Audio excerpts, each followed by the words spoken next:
커피컵이 예쁘면 추출도 잘 된 건가요? 핵심은 분쇄도에 있다고 보시면 됩니다. 어떤 바스켓이 좋을까요? 분쇄도를 굵게 가져가게 되면 맛이 선명해집니다.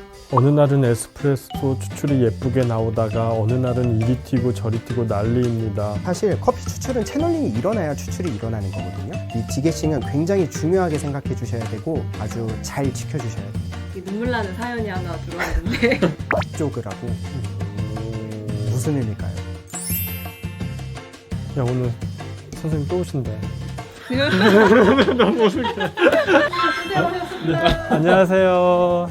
아유, 너무 자주 뵈가지고 네. 또 지겨워하시는 분들이 계실까 좀 아. 걱정이 되기는 하는데 너무들 좋아해 주셔가지고 네. 많은 분들이 이제 선생님 강의 듣고서 질문들을 많이 해주셨어요. 네. 그래서 그것들을 다 이게 저희가 모아봤거든요. 혹시 선생님이 보시고 답변을 해주시면 좋을 것 같아서요. 이 질문 보니까 되게 애환이 담아있는 질문들도 있고 막 눈물을 흘리시면서 하는 질문들도 있고 또 되게 디테일하게 질문하신 분도 있는데 많이 해주셨는데 이제 저희가 다 가져올 수는 없어서 이렇게 좀 몇 개를 뽑아봤습니다. 제가 한번 먼저 질문해 보겠습니다. 먼저 한 사장님께서 커피컵이 예쁘면 추출도 잘 된 건가요? 추출 후 커피컵이 예쁘지 않고 늘 물이 축축하게 나오는데 괜찮은 걸까요? 라고 질문을 해주셨는데요. 이런 질문 궁금해하는 분들이 아마 많이 계실 것 같아요. 카페 사장님들 뿐만 아니라 홈바리스타 하시는 분들도 그런 분들의 커뮤니티 가보면 이런 질문 굉장히 많이 하시거든요. 추출이 완료된 후에 커피폭 보여주신 다음에 추출이 잘 된 걸까요? 자꾸 물폭이 생기는데 잘못된 걸까요? 이런 질문 많이 해주시는데 저희 커피인들 사이에서 이런 말이 있습니다. 맛조그라고 무슨 의미일까요? 맛만 좋으면 그만? 맞습니다. MG 용어인가? MG 세대? 맛만 좋으면 그만입니다.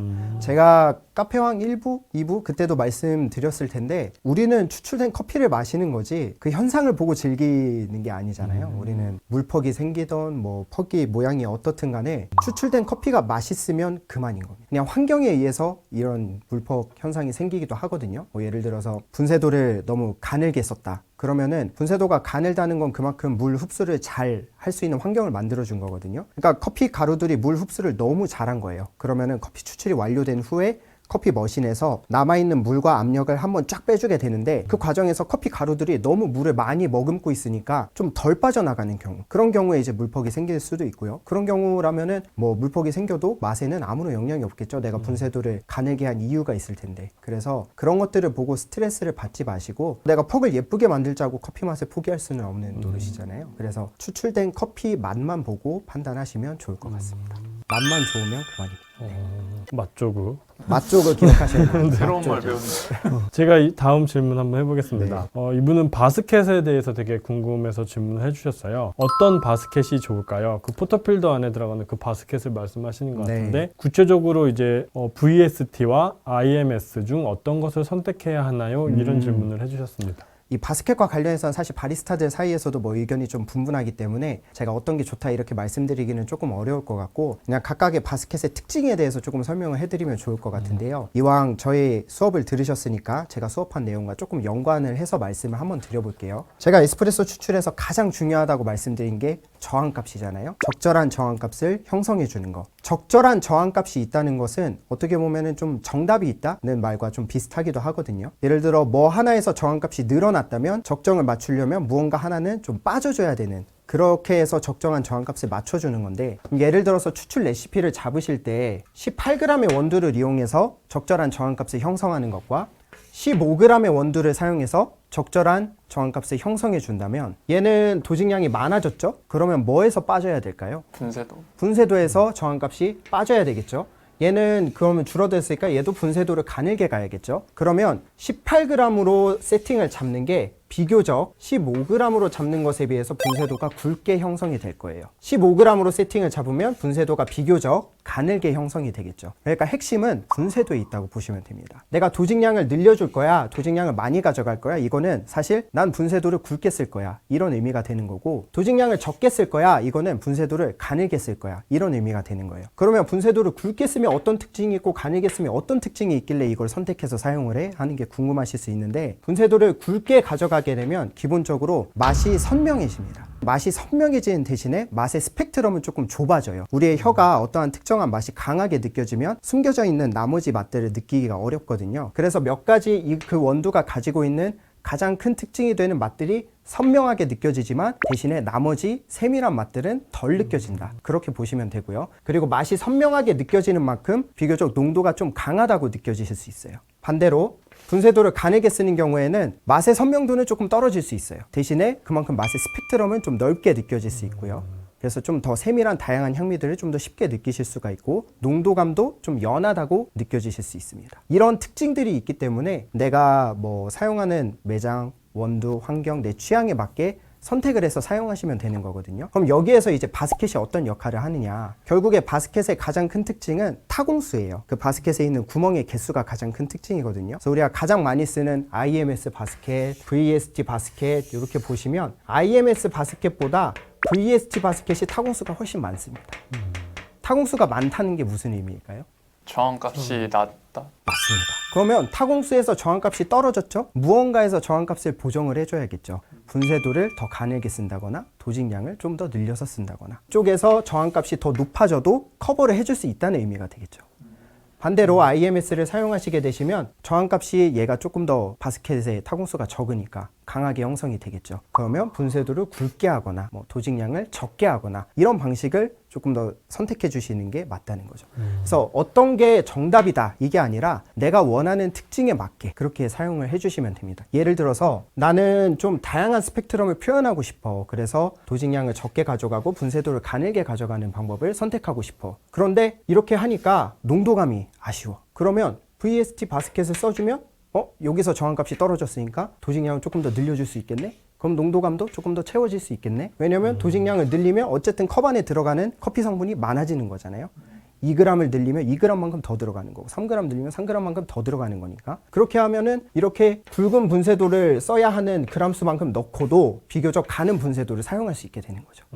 그러면 이쪽에서 내가 가져가고 싶은 특징도 가져가면서 농도감도 어느 정도 채워줄 수 있기 때문에 이거를 사용할 수도 있고 그 반대의 경우에는 이제 IMS가 성향이 좀 맞을 수도 있고 이렇게 내 취향이나 성향에 맞게 선택하시는 거기 때문에 어떤 게 정답이다 이것보다는 한번 다 써보시고 어쨌든 두 가지 다 커피를 맛있게 추출하는 게 가능하거든요. 어떤 환경에서든 써보시고 내 성향과 사용하는 재료에 맞게 사용해 주시면 좋을 것 같습니다. 하지만 성향은 분명히 다르게 표현이 된다. 네. 둘 다 맛있게 뽑을 수 있지만 다르게 표현은 된다. 그럼 이게 고소한 원두, 산미 있는 원두에 따라서 이게 나눠질 필요는 그렇게 나누시는 분들이 많거든요. 네. 그런데 그것도 조금 그래서 보통 산미가 있는 원두 같은 경우에는 약하게 볶아졌기 때문에 좀 성분을 녹여내기가 어려운 경향이 있어요. 원두 자체의 밀도가 높아서 VST를 쓰고 분쇄도를 가늘게 하면 성분을 더 잘 추출해낼 수 있겠지 이렇게 생각할 수도 있는데 그거 맞는 말이에요. 근데 예를 들어서 내가 라이트 로스팅을 쓰는데 나는 이 커피에서 느껴지는 산미가 너무 좋아. 이 산미를 선명하게 표현하고 싶어. 그러면 오히려 IMS를 써서 분쇄도를 좀 굵게 가져가서 선명한 맛들을 표현하는 게 더 좋을 수도 있다는 거죠. 결국에 이걸 다 알아야지 선택을 할 수 있겠네요.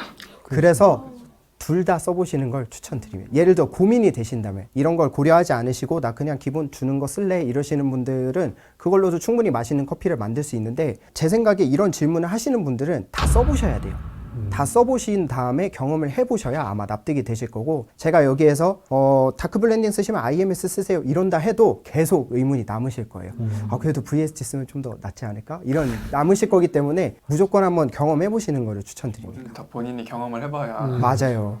다음 질문. 제가 질문 해보겠습니다. 네. 이거 저도 평소에 좀 궁금했던 건데 커피를 다 마시고 이제 잔 밑에 커피 가루가 있으면 이제 잘못 추출된 건지 아니면 크게 두 가지 원인이 있을 수 있는데요. 머신 자체에서 그 샤워 스크린 쪽에 샤워 스크린이라는 게 이제 포터 필터를 끼울 때 들어가는 물을 분사해주는 그 부분이거든요. 그 부분이 연속 추출을 하다 보면 때때로 거기에 커피 찌꺼기가 조금 남아있는 경우가 있어요. 그래서 그게 들어갔을 수도 있고 추출하기 전에 포터 필터에 있는 가루를 제대로 털어주지 않으셔서 그게 들어갈 수도 있고 그리고 또 하나는 저희가 바스켓을 보면은 결국에 그게 바스켓이라는 게 스텐 필터거든요. 근데 거기에 구멍이 뚫려 있는데 걔가 종이처럼 미세하게 걸러주지 않기 때문에 아주 가는 입자들은 그 바스켓 구멍으로 어느 정도는 나오게 돼 있어요. 그래서 100% 가루가 없는 깔끔한 에스프레소는 존재하지 않는다고 생각하시면 됩니다. 결국에 굉장히 가는 입자는 어느 정도는 나오게 되어 있어요. 예전에 이렇게 많이 안 나왔는데 요즘에 가루가 더 많이 나오는 것 같아. 이런 생각이 드신다면 바스켓을 교체하실 시기가 된 겁니다. 바스켓이 소모품이라는 거를 간혹 생각을 못 하시는 분들이 계신데 바스켓은 소모품이거든요. 거기에 계속 이제 압력이 가해지다 보면 모양 자체도 조금 변형이 되게 되고 그 구멍도 조금씩 넓어지면서 커피 가루들이 더 많이 빠지게 되기 때문에 이전에 비해서 많이 빠진다면 바스켓을 교체하시면 되고 이 커피 가루가 조금 들어가는 거는 원래 그런 거기 때문에 크게 걱정하지 않으셔도 됩니다. 커피가루가 많다고 환불하거나 이러면 안 되겠군요. 아, 그러시면 안 됩니다. 그럼 진상. 이런 걸로 컴플레인 하시는 그런 분들도 계시긴 하더라고요. 다 마시고서 이거 뭐냐고. 그러는 분들이 계시면 잠시 안으로 들어와 보시라고 한 다음에 때려. 추출 과정을 처음부터 끝까지 다 보여드리고 어쩔 수 없이 나오는 겁니다. 이렇게 설명드리면. 관련된 질문 해도 돼요? 네. 그러니까 바스켓 이제 소모품이라고 말씀하셔서 생각이 난 건데 네. 진짜 갈아야 되는 소모품들이 있잖아요, 머신에. 네네. 뭐 샤워 스크린이라든지 가스켓이라든지 네. 저희가 눈으로 확인하고 이거는 가스켓이나 샤워 스크린 갈아야 되겠다 이렇게 알 수 있는 증상이 있을까요? 가스켓 같은 경우에는 포토필터를 이제 체결을 하신 다음에 틀었는데 가끔 가다가 압이 새는 소리가 조금 들린다던가 아니면 사이드 부분에 물이 한두 방울 조금 떨어지는 현상이 생긴다던가 이러시면 바로 교체를 하셔야 되고요. 사실 그런 증상이 나타나기 조금 전에 교체를 해주시면 좋은데 그런 증상이 나타나신다면 무조건 교체를 바로 해주시는 게 좋고요. 이 샤워 스크린 교체 시기는 단순히 증상으로 판단하기는 조금 어려운 것 같기는 한데 결국에 거기에도 이제 커피 찌꺼기들이 매일 이제 쌓이게 되면서 샤워 스크린도 물을 조금 골고루 분사를 시켜줘야 되는데 그게 그냥 뭉쳐져서 약간 떨어지는 경우가 있어요. 근데 커피를 추출하다 보면 자연스럽게 그렇게 그런 현상이 있기는 한데 내가 지금 청소를 깨끗하게 하고 다음날 와서 바로 틀었는데도 물이 그렇게 뭉쳐져서 골고루 안 떨어지고 그러면은 그때는 교체를 해주시는 게 좋을 것 같아요. 포터필터 중에 바텀리스도 있고 스파우 포터필터도 있고 혹시 추출할 때 어떤 걸 더 추천하시는 게 있을까요? 네, 지금까지 이제 카페왕 1, 2, 3부 쭉 보신 분은 아시겠지만 저는 어떠한 것도 추천을 하지 않거든요. 그래서 다 성향에 맞게 사용을 하시라고 말씀드리는데 그래서 얘네도 결국에는 어떤 특징이 있는가 그거를 조금 파악을 하시면 좋을 것 같아요. 우선 이 바텀리스라는 게 밑에가 그냥 뻥 뚫려 있는 그런 포터필터거든요. 이거를 쓰시는 이유가 대다수의 분들이 보시면은 바텀리스 왜 쓰세요? 이렇게 말씀을 드리면 추출이 균일하게 되는 거를 확인할 수 있다 이렇게 말씀을 하시거든요. 그래서 추출이 되는 거를 그 밑에서 이렇게 커피가 흘러내리는 걸 보게 되면은 어느 특정 부분이 뭔가 막혀 있는다거나 그런 것들을 확인할 수 있어요. 그래서 추출이 내가 지금 좀 균일하게 되는지 아니면 일부 어떤 부분이 채널링이 일어나는지 이런 거를 확인하실 수는 있기는 한데 사실 그거는 스파웃도 확인은 할 수 있습니다. 그래서 그 떨어지는 줄기를 보면은 양쪽의 줄기 색깔이 좀 다르다던가 아니면 색이 조금 균일하게 변하는 게 아니라 엄청 들쭉날쭉하다던가 그런 거를 통해서도 충분히 확인을 하실 수 있거든요. 그래서 그런 것은 양쪽 다 확인이 가능하고 제가 개인적으로 사용하기에 바텀리스 포터필터의 장점은 두 가지가 있는데 한 가지는 청소가 편하다. 네, 물로 씻기가 편해요. 스파웃이 있으면 그 안에 물이 좀 고여있기 때문에 매장 운영 중에 내가 청소를 해도 다음 샷 추출할 때 뭐 물이 뚝뚝뚝 떨어지기도 하고 그런 현상이 있거든요. 그리고 그 내부까지 다 깨끗하게 청소를 하기가 조금 어렵기 때문에 그래서 청소하기가 편하다는 장점이 있고요. 두 번째 같은 경우에는 때에 따라서 농도감을 더 줄 수 있습니다. 제가 라떼샷 말씀드릴 때도 말씀드렸지만 농도감을 조금 더 주기 위해서는 바로 받으시는 게 도움이 될 수 있어요 말씀드렸잖아요. 마찬가지로 스파웃에도 그 커피 액체가 에스프레소가 흘러나오면서 묻어나는 것들이 있어요. 근데 바텀리스는 묻어나는 게 없이 바로 그냥 잔에 떨어지기 때문에 한 1, 2g 정도 차이가 날 수 있거든요 그 양이. 근데 그것도 충분히 맛에서 느껴지기 때문에 그런 농도감을 주는데 조금 도움이 되고 묻어나는 것들이 대부분 그런 기름 성분이라고 말씀을 드렸는데 그런 기름 성분이 그대로 나오기 때문에 이제 라떼나 아니면 다른 그런 베리에이션 음료를 만들었을 때 조금 더 흘러내리는 비주얼 그런 것들을 좀 더 좋게 가져갈 수 있다는 장점이 있습니다. 반대로 이제 스파웃 같은 경우에는 어쨌든 양 갈래로 이렇게 떨어져서 나오잖아요. 그렇기 때문에 샷을 나눠서 사용하기에 장점이 있어요. 예를 들어서 내가 샷 추가를 해준다던가 아니면은 뭐 메뉴에 따라서 샷을 반샷만 쓸 수도 있고 아니면 한 샷 반을 사용할 수도 있고 그럴 때 이제 나눠서 추출할 수 있으니까 그런 것들 받기에 좋고 그리고 깔끔하다는 장점이 있어요. 그 바텀리스 포터필터는 아무리 추출을 잘해도 약간 튀는 현상들이 좀 일어나게 되거든요. 머신이나 주변이 조금 지저분해지는데 스파웃이 달려있는 거는 깔끔하게 떨어지기 때문에 그런 장점이 있고 이거는 아마 초보 사장님들은 조금 공감하기 어려우실 수도 있기는 한데 저 같은 경우에는 그 커피가 떨어지는 줄기를 통해서 커피 성분이 지금 어느 정도 나오고 있는지를 판단을 할 수 있거든요. 그 색이 변하는 과정에 따라서 그런 것들을 파악하기가 저는 개인적으로 스파웃이 달려있는 게 파악하기가 더 쉽더라고요. 그래서 오히려 그걸 파악하기 위해 바텀리스를 쓴다는 분도 계시거든요. 그 색 줄기를. 근데 저는 오히려 그 스파웃이 달린 부분, 그 흐르는 부분을 보는 게 그냥 떨어지는 줄기를 보는 것보다 색 변화를 감지하기가 더 편해서 저는 개인적으로 그래서 스파웃을 선호합니다. 고성마을에는 그럼 스파웃을 사용하시나요? 네, 저희는 스파웃 사용하고 있어요. 또 다음 질문이 비슷한 내용인 것 같은데 더블 스파웃 포터필터 사용할 때 양쪽 스파웃에서 샷이 떨어지는 속도가 다르면 잘못된 추출인가요? 이런 질문이 있었거든요. 아, 맞습니다. 아까 제가 말씀드린 거랑 연결이 되는 문제인데 어쨌든 그 양쪽이 조금 타이밍이 뭐 미세하게 다를 수는 있거든요. 한쪽이 좀 먼저 떨어지고 반대쪽이 떨어질 수는 있는데 한쪽이 계속 쭉 떨어지다 반대쪽이 떨어지면은 어느 한쪽 부분에 조금 편추출이 일어나는 거라고 생각을 하시면 되세요. 그래서 우리가 흔히 채널링이라고 부르잖아요. 근데 이 채널링이라는 게 사실 커피 추출은 채널링이 일어나야 추출이 일어나는 거거든요. 이렇게 바스켓이 이렇게 있다면 여기 원두 가루가 담기고 물들이 이렇게 침투를 해서 채널링이라는 게 결국에는 물끼리 형성이 돼야지 커피가 추출이 되는 거잖아요. 근데 정상적인 추출은 이 채널링이 골고루 일어나도록 해서 골고루 물이 떨어져야 되는데 우리가 흔히 얘기하는 잘못된 추출에서 말하는 채널링은 골고루 떨어지지 않고 어느 일정 부분에 먼저 깨져서 이쪽으로만 물이 쭉 흐르는 현상을 채널링이라고 이야기를 하거든요. 이런 현상이 일어나면 어떤 현상이 일어나냐면 이쪽으로는 물이 계속 많이 들어가니까 이쪽에 있는 원두가루에서는 과한 추출이 일어나게 되고 물과 비교적 적게 닿는 이 부분에 있어서는 과소 추출이 나게 되는 거죠. 그래서 채널링이 난 커피를 마셔보면 과다 추출 뉘앙스와 과소 추출 뉘앙스가 동시에 나는 거를 느끼실 수가 있어요.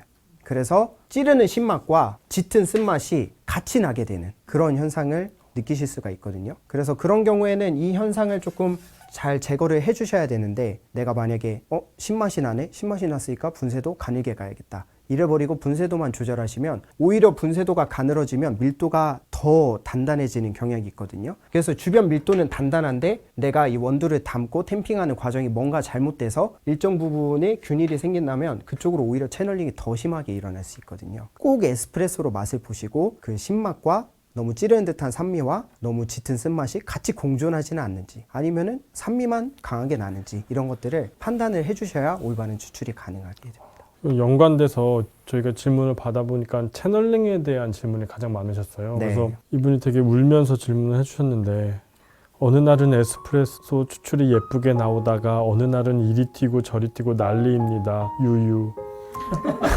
바스켓 밑을 보면 한쪽에 검게 물이 고여 있더라고요. 침칠봉이나 레벨링 툴을 사용하면 예쁘게 추출될까요? 라는 질문을 해주셨어요. 아마 이리 튀고 저리 튀고라고 하신 걸 보면은 아마 바텀리스 포터필터를 우선 사용을 하시는 것 같은데요. 근데 단순히 바텀리스는 어쩔 수 없이 튀는 현상이 아무리 잘 추출해도 있기 때문에 그것만으로 판단하기는 어렵지만 요분이 보니까 한쪽이 검게 물이 고여 있다 이렇게 말씀을 해주셨어요. 이거는 아까 말씀드린 것처럼 이 물이 나오는 쪽은 점점점 커피 성분이 빠져나가니까 짙어졌다 색이 연해지고 이렇게 물과 접촉을 많이 하지 않고 있는 곳은 커피 성분이 나와주지 못해서 그런 검은 물이 계속 있게 되는 거거든요. 그래서 채널링 현상이 난 게 맞습니다. 편추출이 난 게 맞고요. 그래서 말씀해 주신 것처럼 칠침봉을 사용하시면 아마 해결이 될 가능성이 높은데 근데 한 가지 제가 말씀드리고 싶은 게 있는데 여기에서 레벨링 툴을 사용해도 개선이 될까요? 이렇게 말씀해 주셨거든요. 그런데 레벨링 툴을 보시면 요즘에는 거의 다 쓰시는 것 같아요. 카페에 가서 보면은 거의 다 쓰시는 것 같은데 걔는 결국에는 여기 윗면만 고르게 해주는 거예요. 그러니까 하단부에는 영향을 주지 못하는 거죠. 그런데 이 하단부까지 우리가 원두 가루를 고르게 펼쳐줘야 그런 편추출이 일어나지 않거든요. 근데 레벨링 툴을 쓰면 위에가 이렇게 평평하게 잘 되니까 예쁘게 됐다, 고르게 됐다 이렇게 생각을 하시는데 그게 아닙니다. 윗부분만 고르게 된 거예요. 그래서 레벨링 툴을 쓰시더라도 채널링 현상이 일어날 수 있습니다. 그래서 제일 좋은 거는 저는 칠침봉 사용하시는 게 제일 좋다고 생각이 들고요. 칠침봉을 사용하시게 되면 근데 한 가지 단점이 있는 게 도직링을 끼워서 사용하시면 괜찮은데 도직링 없이 그냥 칠침봉만 쓰시다 보면은 얘가 원두 가루가 좀 너무 막 부풀어 가지고 흐르고 막 그런 현상이 있거든요. 그래서 저는 이런 클립 펼친 거거든요. 그래서 흔히 일침봉이라고 부르기도 하는데 얘를 가지고 이제 원두 가루를 고르게 이제 펼쳐 주시면은 얘는 침이 하나밖에 없어 가지고 그렇게 잘 부풀어 오르고 흐르지 않거든요. 그래서 저희 매장에서 실제로 많이 사용을 했었고 지금 저희가 이 역할을 해주는 좀 좋은 도구를 사서 지금은 그걸 쓰고 있는데 너무 바쁘지 않은 매장이시라면 요거 한번 써보시는 거 저는 추천드립니다. 굳이 돈 내고 다른 거 사실 필요 없고요. 그냥 요거 한번 써보시는 거를 추천드릴게요. 그럼 이런 채널링이 되게 카페 사장님들이 방지하기가 되게 어려워서 그런지 되게 다양한 도구들이 많잖아요. 네네. 지금 침칠봉이랑 레벨링도 말씀해 주셨지만 그 채널링을 방지하는 템퍼도 나오고 네. 그 위에 이제 종이 필터를 깔기도 하고 그 위에 물을 한 번씩 뿌려서 추천하시는 분들 네. 계시고 되게 다양한 방법이 있는데 가장 그러면 추천해 주시는 방법이 침칠봉으로 하면 네, 돼요. 저는 침 형태로 된 도구들을 가장 추천을 드리는데요. 말씀드린 것처럼 그 이유가 이 바스켓 하단에 있는 가루까지 고르게 펼쳐주기 위한 거거든요. 침 형태로 된 그런 레벨링 툴들도 많이 있는데 그런 애들 중에 높이 조절이 안 되는 애들이 있어요. 걔들은 결국에는 내가 사용하는 바스켓 하단까지 높이가 안 맞는 경우도 있거든요. 높이 조절이 되는 침 형태로 된 도구를 쓰시던가 아니면은 칠침봉을 도직링을 끼우고 사용을 하시던가 아니면은 저런 클립 같은 거 그냥 간단하게 사용하시던가 저는 저런 침 형태로 된 것들을 추천드립니다. 그런 거 여쭤봐도 되나요? 클립 대신 매장에서 사용할 수 있는 도구가 어떤 도구인지. 좋은 도구. 지금 제가 알기로 바리스타들 사이에서 가장 핫한 도구는 그 호주의 바리스타우스리라는 회사에서 나온 오토콤브라는 제품이 있어요. 그게 바리스타들 사이에서는 가장 핫하고 그거랑 약간 쌍두마차를 이루는 도구가 있는데 웨버가 맞나? 갑자기 이름은 생각이 안 나는데 아무튼 문레이커라는 도구가 또 있거든요. 엄청 비싸고 멋있게 생겼는데 그 두 가지 도구가 여러 연구 결과 가장 효율이 좋은 도구다. 지금 현재는 그런 걸로 알고 있습니다. 근데 저희는 오토콤브 사용하고 있어요. 그래서 자동 템핑기 같은 것도 추천하시나요? 아, 저 자동 템핑이 너무 추천하는데요. 이게 제가 커피 바리스타 생활을 한 지가 10년이 조금 넘었거든요. 그래서 저는 그 몸이 조금 정상이 아닌 게 손목도 아프고 이쪽 팔꿈치부터 어깨까지 다 안 좋아요. 근데 이게 템핑하는 작업이 정말 별거 아닌 것 같은데 이거를 10년 동안 제가 뭐 수천 번 진짜 그렇게 하다 보니까 아무리 적은 힘을 들이는 동작이라 하더라도 반복적으로 하게 되니까 몸에 이게 무리가 가게 되더라고요. 그래서 바리스타 분들이 특히 카페 사장님들 1, 2년 장사할 거 생각하고 하시는 게 아니잖아요. 그래서 그런 것들 자세 같은 거 저희도 바리스타 트레이닝 할 때 템핑하는 자세나 이런 것도 항상 일정하게 최대한 몸에 무리가 안 가는 방식으로 하라고 교육을 시키는데 그렇다 하더라도 바쁘고 하면 자세가 다 무너지게 돼 있어요. 막. 저는 오토 템핑기 이런 거 굉장히 가능하면 꼭 쓰시라고 말씀을 드리고 싶습니다. 너무 템핑 자체도 균일하게 잘 되고 그런 몸에 무리도 안 가기 때문에 저는 그런 거 꼭 쓰시라고 추천해드려요. 이것도 되게 많은 분들이 좀 궁금해하시는 것 같은데 이제 아메리카노나 라떼를 제조하실 때 어떤 따로 추천하시는 비율이 있을까요? 뭐 물이랑 에스프레소, 우유랑 에스프레소 이거 어떤 비율로 하는 게 제일 좋을지 그런 질문이 좀 있었어요. 네, 지금까지 이제 저희 이야기를 들으신 분들이라면 이것도 제가 알려드리지 않을 거라는 걸 예상하실 수 있을 텐데요. 맛조그. 뭐 들었어? 맛조그.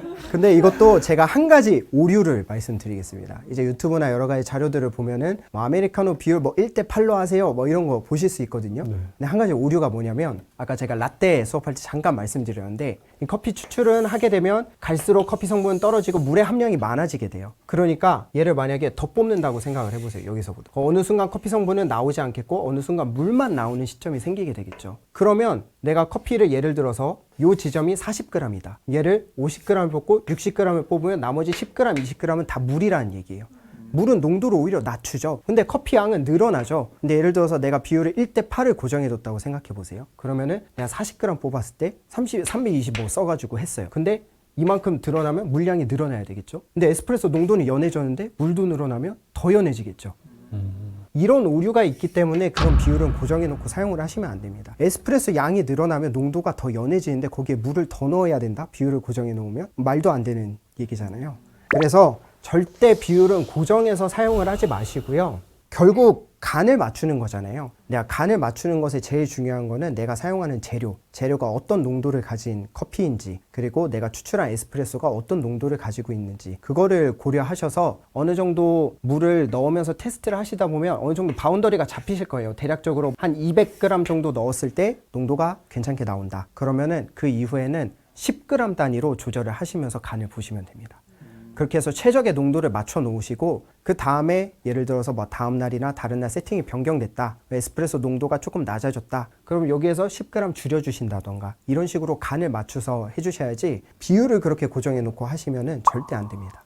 네, 다음 분은 좀 궁금한 게 많으셨던 것 같아요. 더운 여름철 원두 보관 방법, 그리고 디게싱이 얼마나 필요한지, 그리고 이게 디게싱이 잘 되었는지 안 되었는지, 어떻게 분별할 수 있는지에 대해서 질문을 해주셨습니다. 더운 여름철 보관 방법이라고 말씀하셨는데 기본적으로 원두 보관은 너무 차갑지도 않고 너무 뜨겁지도 않고 그냥 서늘한 곳에 보관하시는 게 온도나 습도 같은 게 일정한 곳에 보관을 하시는 게 가장 좋아요. 근데 만약에 이제 여름날 같은 경우에 그 호퍼 통에다가 그냥 원두를 둔 채로 이제 퇴근을 하시게 되시면 밤새 이제 뜨거운 열기에 이제 노출이 되면서 가스가 조금 더 빨리 배출이 되게 되거든요. 그러니까 디게싱이 어떻게 보면 더 원활하게 잘 된다고 보시면 되세요. 그러니까 평소에 내가 사용하던 것보다 그런 디게싱 기간이 더 짧아질 수 있거든요. 그래서 그런 것들을 고려를 하셔야 되기 때문에 항상 원두 보관은 여름이건 겨울이건 상관없이 이제 호포통에 있는 거를 마감하실 때 비우셔서 밀폐 용기에 담아서 항상 좀 기온이 일정하게 유지가 되는 공간에 보관을 해두시는 게 가장 좋습니다. 그리고 이 디게싱 기간과 관련하여서는 사실 이 디게싱 기간은 그 로스팅 방식과 가장 큰 연관성이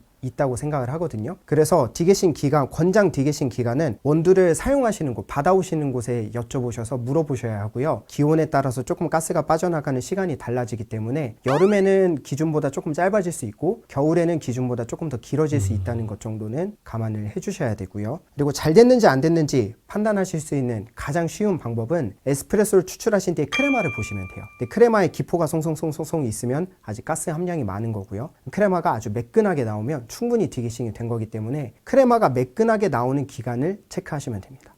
그때가 이제 디게싱이 충분히 된 기간이라고 보시면 되세요. 보시는 분들 중에 디게싱이 뭔지 잘 모르시는 분들도 계실 것 같아서. 네, 디게싱이 이게 그냥 직역하면 가스를 제거한다는 의미인데요. 쉽게 생각해서 좀 원두를 적합한 상태가 될 기간 동안 숙성시킨다 이렇게 보시면 되시거든요. 근데 아직까지도 여전히 갓 볶은 원두가 가장 맛있다 이렇게 이야기를 하시는 분들이 많이 계신데 그렇지 않다는 연구 결과는 너무나 많이 나와 있는 상태예요. 그런데 때때로 로스팅 방식에 따라서 볶은 지 얼마 안 된 커피도 충분히 맛있게 맛이 발현이 되는 경우도 있기는 있어요. 그래서 이제 사용하시는 원두 납품처에 그거를 꼭 문의해 보셔야 되는 거고, 이 가스라는 게 남아 있으면 결과적으로 커피 추출이 그 커피 가루 안으로 물이 침투를 해서 그 안에 있는 성분을 녹여서 가지고 나와줘야 되는 건데, 물은 들어가려고 하는데 내부에 있는 가스는 나오려고 하니까 당연히 그 물이 흡수되는 거 방해하게 되겠죠. 그런 작용 때문에 커피 성분을 온전히 녹여내기가 어렵게 만드는 거거든요. 그래서 그 가스가 충분히 빠져있는 상태여야지 커피 추출이 훨씬 원활하게 되기 때문에 이 디게싱은 굉장히 중요하게 생각해 주셔야 되고 아주 잘 지켜주셔야 됩니다. 그래서 아까 말씀드린 것처럼 우리 매장에서 이 원두를 썼을 때 이제 권장 디게싱 기간과 그리고 내가 있는 상황에 따라서 조금 다르기 때문에 크레마가 그렇게 매끈하게 나오는 그 기간이 언제인지 체크를 하셔서 원두를 주문하실 때도 그 기간에 맞춰서 주문을 하시는 게 가장 좋습니다. 급하다고 막 주문해서 빨리 쓰면 안 되는군요. 그런데 이 영업을 하시다 보면 어쩔 수 없이 간혹 그렇게 타이밍을 놓치시는 경우가 있기는 있어요. 그런 경우에 한 가지 팁을 드리자면, 아까 말씀드렸다시피 온도가 높으면 가스가 조금 원활하게 빠져나간다고 말씀을 드렸잖아요. 그래서 내가 그날 사용한 분량 정도만 따로 통에 담아서 이 머신 위 같은데 뚜껑 열어서 올려놓으시면은 따뜻하니까 가스가 조금 더 빨리 빠져나가기도 하거든요. 그래서 그런 방식을 써보시는 것도 괜찮을 것 같아요. 이번에는 물에 대한 질문이 또 들어왔습니다. 경도에 따른 추출되는 커피의 차이, 경도에 따른 추출 대처 방법. 그리고 이분이 부산에 거주하신다고 해요. 그래서 5월달, 6월달은 추출이 특히 잘 안 나온다는데,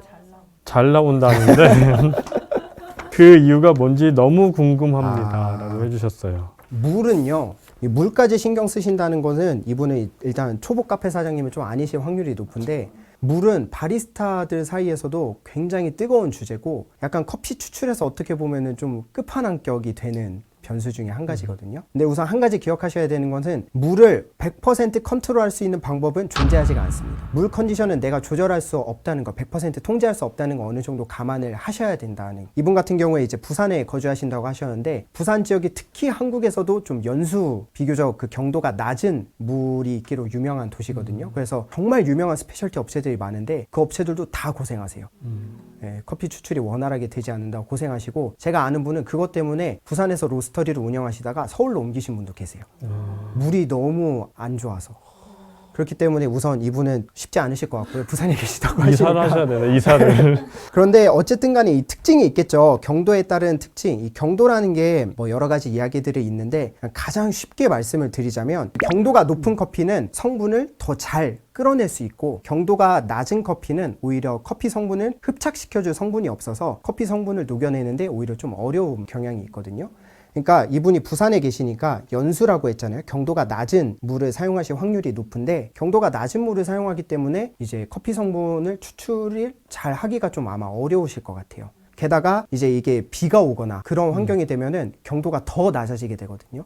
그러니까 그런 때는 안 그래도 낮은 경도인데 더 낮아지게 되니까 아무래도 커피 성분이 제대로 안 나오고 아마 너무 가볍게 추출이 된다거나 단맛이나 그런 맛들이 충분히 나오지 않고 막 산미가 튄다거나 뭐 이런 증상들이 있으실 것 같은데 어쩔 수 없습니다. 이 물은 정말 어쩔 수 없는 거기 때문에 그런 것들을 조금 감안을 하시고 내가 사용하는 물이 커피 성분을 녹여내기가 좀 어려운 물이라는 거를 감안하시고 나머지 환경들을 커피 성분이 조금 더 원활하게 추출될 수 있는 환경을 만들어 주시는 게 그나마 나을 것 같은데 예를 들어 원두 도직량을 조금 더 줄여 주신다던가 분쇄도를 가늘게 사용하신다던가 그런 방식으로 레시피를 잡으시는 게 조금 도움이 되실 것 같아요. 근데 또 한 가지 또 기억을 하셔야 되는 게 이 한국은 대체적으로 물이 다 연수거든요.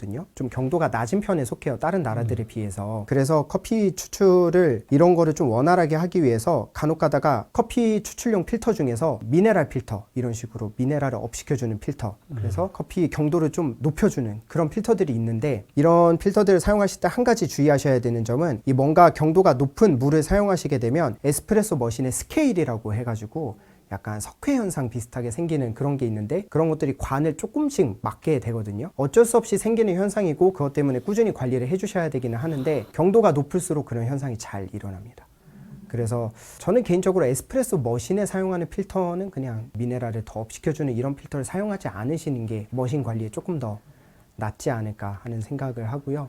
커피 추출의 원활한 경도도 뭐 어느 정도다, 몇 ppm이다 뭐 이런 것도 사람마다 얘기가 다 다르고 그래서 말씀드렸다시피 결국 맛만 좋으면 그만이기 때문에 그냥 어쩔 수 없이 내가 사용하는 환경에서 이제 그 최적의 맛을 찾으셔야 되고 이분이 5, 6월 달에 특히 잘 나온다 이 말씀을 보면은 부산이 5, 6월 달에 비가 잘 안 내리나? 약간 예측을 날씨가 좋아서 네. 그것 말고는 떠오르는 원인은 잘 모르겠습니다. 네. 그러면은 부산이 꼭 아니더라도 비가 많이 오는 그런 장마철에 네. 사용하시는 물이 좀 더 연수가 네. 된다는 거잖아요. 맞아요. 다른 매장들에서도 비가 오는 날에는 연수가 되니까 뭐 도직량을 좀 더 적게 하거나 분쇄도를 더 가늘게 한다거나 그런 방식으로 추출하시면 비 오는 날에도 좀 더 맛있는 에스프레소로 추출이 가능할까요? 네, 저희 토성마을은 그렇게 하고 있거든요. 그래서 이게 또 뭐 비가 그냥 잠깐 오는 걸로 크게 영향은 없는데 며칠씩 장마철에처럼 비가 오게 되면은 확실히 딱 느껴지실 거예요. 그래서 내가 커피 세팅을 하는데 너무 커피가 가볍게 나오고 그렇다고 내가 무조건 분쇄도만 막 너무 가늘게 가면은 오히려 너무 쓰고 짙은 맛만 나오고 커피의 풍미가 떨어지고 그런 타이밍이 딱 있거든요. 그래서 저도 원인을 모를 때에는 내가 그냥 세팅을 못하는 줄 알고 주구장창 막 맞췄었는데 그게 물 때문이라는 걸 안 이후부터는 그냥 그럴 때는 어쩔 수 없이 받아들이고 그냥 그 환경 안에서 뭔가 내가 할 수 있는 것들을 조금 그런 식으로 변경을 하는 편이에요. 그래서 갑자기 그런 현상이 일어난다. 그러면은 그런 것들을 한번 생각해 보시오. 지금 비가 많이 내렸나? 아니면은 그 상수도 자체에도 뭔가가 있어서 물을 많이 쓰는 지역이나 막 그런 경우에는 또 그렇게 컨디션이 많이 바뀌는 경우도 있거든요. 그리고 그 진짜 어떻게 보면 막 커피 덕후다 이러신 분들은 매일매일 그 경도 체크를 하세요. 경도 체크를 하시고 그것에 맞는 정수 필터 시스템을 맞춰 놓으셔서 그날 물 컨디션에 맞는 정수 필터를 사용하시고 막 이러시는 분들도 계시거든요. 멋있다.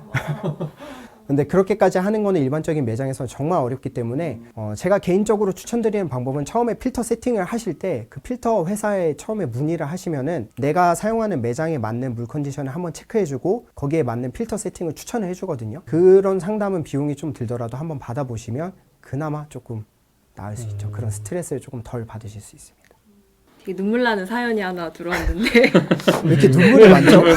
사장님들이 다 눈물이 많으셔가지고 저 이거 너무 공감하거든요. 이분은 일단 에스프레소 머신은 심해 사용 중입니다. 단체 주문이 있을 때 5잔 이상 추출할 때쯤엔 초수가 길어지는 게 대부분이고 오락가락하는 경우도 있는데 머신 내부 온도가 떨어져서 그런 걸까요? 이걸 잡는 방법이 있을까요? 일정한 맛을 최대한 내서 드리고 싶지만 초수 차이가 클 때가 있어 고민입니다. 근데 저도 심해 보급형 라인을 사용을 했었거든요. 근데 너무 공감이 되는 게 한 10잔 이상 이렇게 들어올 때가 있잖아요. 그러면 한 3-4잔 추출하고 쉬고 추출하고 그랬거든요. 이게 저는 초수가 점점점 짧아지더라고요. 그래서 쉬는 시간이 더 길었던 슬픈 기억이 있어가지고. 우선 한 가지 말씀드릴 거는 물이랑 조금 비슷한 저희가 있는 게 저는 개인적으로 생각하기에 받아들일 거는 받아들여야 된다 이렇게 말씀을 드리는데 보급형 머신을 사용하시면 어쩔 수 없이 좀 받아들이셔야 되는 부분이기는 해요. 보급형 머신이 만약에 2, 3천만 원짜리 하이엔드 머신이랑 똑같은 일관성이 나온다면 사실 그런 하이엔드 머신을 사용할 이유가 없겠죠. 그래서 어느 정도는 받아들이셔야 되는데 그래도 그나마 조금이라도 그거를 보정하고 싶으시다면 이분 같은 경우에는 오히려 초수가 길어진다 라고 말씀을 하셨고 지금 학생분께서는 초수가 오히려 나는 짧아졌다 이렇게 말씀을 하셨는데 어쨌든 온도가 그 머신 자체로만 봤을 때 그라인더의 영향은 제외하고 머신 자체로만 봤을 때 어쨌든 온도의 영향이기는 한데 왜 길어지고 짧아지냐 이거는 길어지는 경우는 온도가 너무 높아져서 길어지게 되고요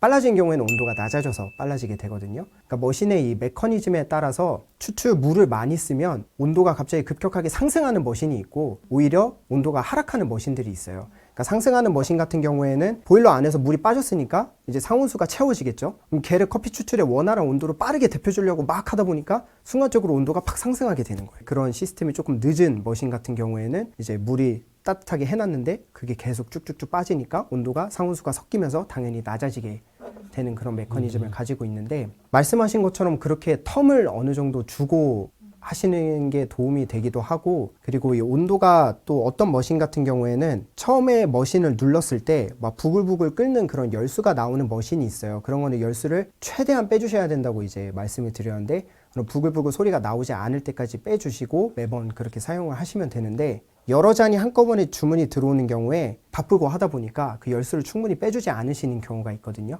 그런 경우에는 이제 너무 높은 온도가 나오다 보니까 초수가 조금 길어지는 경우도 있고 만약 그런 열수가 나오지 않는데 우리 머신은 열수 안 나오는데 여러 잔 뽑으면 초수가 길어진다. 그건 아까 제가 말씀드린 것처럼 갑자기 머신이 온도를 너무 급격하게 올려서 그런 거거든요. 그런 경우에는 오히려 물 흘리기를 많이 안 하시는 게 도움이 될 수 있습니다. 특정 심의 문제가 아니라 보급형 머신의 다 공통적인 그런 문제들인 거죠. 네, 맞아요. 공통적인 문제고 그리고 보급형 머신을 가지고 조금 더 일관성 있는 추출을 하시는 한 가지 방법이 보급형 머신은 대부분 그 유량이라고 하는데 추출수에서 물이 굉장히 많이 나오는 경향을 가지고 있어요. 근데 이게 물이 많이 나오면 이 바스켓에 원두 가루를 담고 이 빈 공간을 우리가 헤드 스페이스라고 부르는데 이 공간이 금방 차고 그러면서 이제 강한 압력이 이제 누르기 시작하거든요. 근데 아까 말씀드린 것처럼 우리가 커피 가루가 이제 골고루 적셔져서 내려와서 골고루 물길이 형성돼서 고르게 추출이 돼야 되는데 이렇게 급격하게 채워져서 빠르게 압력을 가하다 보면은 조금 더 빈 공간에 빠르게 균열이 갈 가능성이 있거든요. 보급형 머신들이 추출이 좀 균일하지 못한 큰 이유 중에 한 가지예요. 그래서 이런 머신을 사용하실 때는 바스켓 사이즈를 조금 더 넉넉한 거를 사용을 하셔서 이 헤드 스페이스를 일반적으로 사용하시는 것보다 더 공간을 많이 주는 거죠.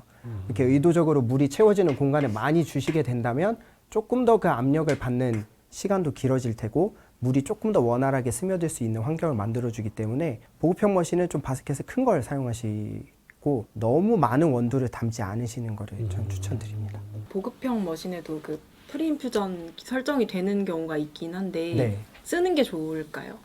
저는 개인적으로 보급형 머신에 들어가는 프리인퓨전은 사용하지 않는 걸 추천드립니다. 프리인퓨전이라는 게 정말 그냥 그 압력을 걸지 않고 그냥 상온수 압력으로 물만 적당히 흘려준 다음에 그 다음에 압력이 바로 걸리는 그런 시스템으로 가야 되는데 보통 보급형 머신에서는 그냥 모터는 모터대로 돌아가고 그냥 물 양 자체만 그냥 조금씩 나오게 되는 그런 시스템인 경우가 많이 있어요. 그러니까 약간 흉내만 낸 그런 경우가 있거든요. 그래서 그렇게 긍정적인 효과를 저는 본 적이 없기 때문에 보급형 머신의 프리인퓨전 기능은 그냥 사용하지 않으시는 거를 추천드립니다. 오히려 이것도 하나의 그냥 더 변수를 만들 수 있거든요. 몇 번 수업으로는 에스프레소를 다 알 수는 없을 것 같아요. 한숨 쉬신 것 같은데.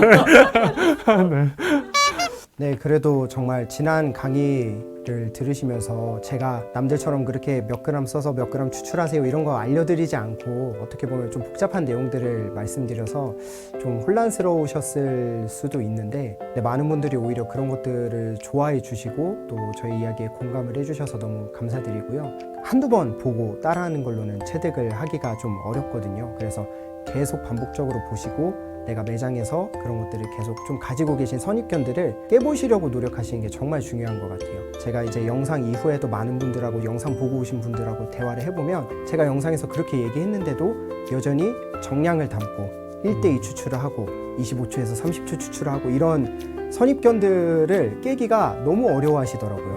근데 과감하게 그런 것들은 지워버리시고, 특히 이제 초보 바리스타분들, 이제 시작하시는 분들은 먼저 제가 말씀드린 것들을 토대로 한번 스스로 이제 레시피를 잡아나가는 정말 요리사 같은 그런 바리스타가 되셨으면 좋겠습니다. 더 궁금한 것들이 있으시면은 또 댓글로 남겨주셔도 좋고요. 그리고 저희 토성마을로 한번 찾아와 주셔서 또 물어보신다면 제가 아는 한 최대한 답변해 드리도록 하겠습니다. 감사합니다. 감사합니다. 단체로 토성말 한번 갈게요. 안 계신 거 아니에요?